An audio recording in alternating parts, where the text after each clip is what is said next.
Assalamualaikum Warahmatullahi Wabarakatuh. My brothers and my sisters, in this video I am going to continue to explain the biography of Prophet Muhammad sallallahu alaihi wasallam, where I will talk about the order for the Salah, the prayer. So my brothers and my sisters, in the last video we have talked about the early converts, and we have talked about the tarif in the way of the call. Now I am going to talk about the Salat, the prayer. The order for the Salat was not among the early revelations. Ibn Hajar said that definitely the Prophet ﷺ used to pray before the night journey, but it still remains a matter of controversy whether or not the prayer was established as an obligatory ritual before imposing the rules of the usual 5 prayers a day. It is related that obligatory prayer was established twice a day, in the morning before sunrise and after the sunset.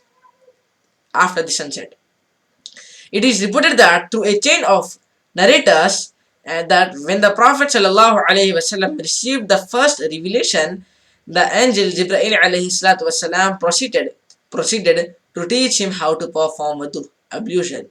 When Prophet ﷺ finished, he took a handful of water and sprinkled it on his loins. A narration with similar meaning was recorded by Ibn Majah. Similar was reported from the Al-Bara bin Azib and Ibn Abbas. But in this narration, Ibn Abbas said that, and that was during the beginning of its obligation. Ibn Hisham mentioned that when there was a time for prayers, the Prophet ﷺ and his companions would go into a mountain valley to pray secretly. Abu Talib once saw Allah's Messenger sallallahu alaihi wasallam and Ali radiallahu anh praying. He asked them what they were doing. When he was informed that it was obligatory prayer, he told them to stay constant in their practice. Now, my brothers and my sisters, now I'm going to talk about the call of I'm going to talk about the Quraysh, learn about the call. So my brothers and my sisters, during this stage of call, even though conducted in a private manner and on an individual basis, news leaked to the Quraysh, but they paid little attention to, to it, since the Prophet ﷺ was not assaulting the religion or not talking about their gods. After 3 years of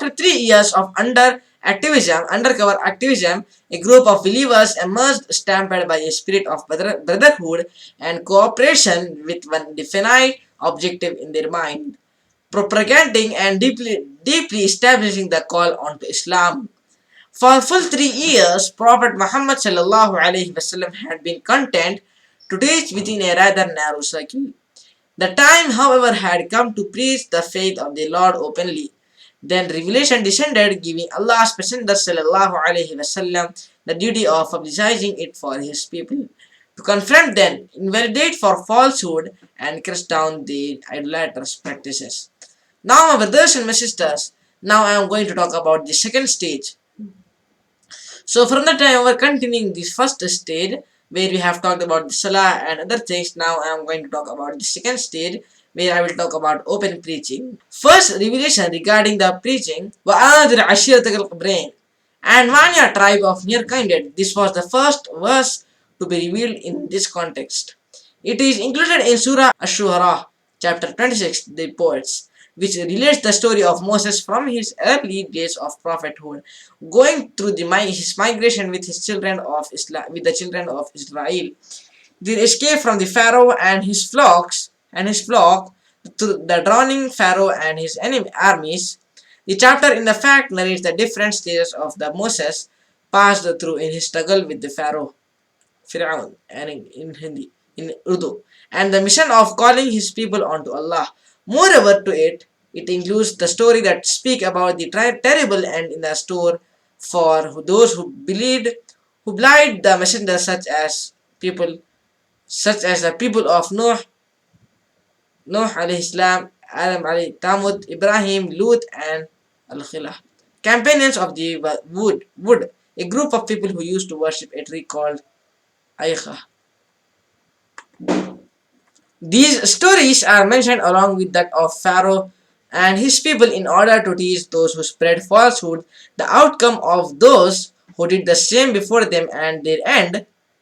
It lets them now the awaiting punishment from Allah if they continue spreading the falsehood, and lets the believers know that the good end is for them, not supporters of evil.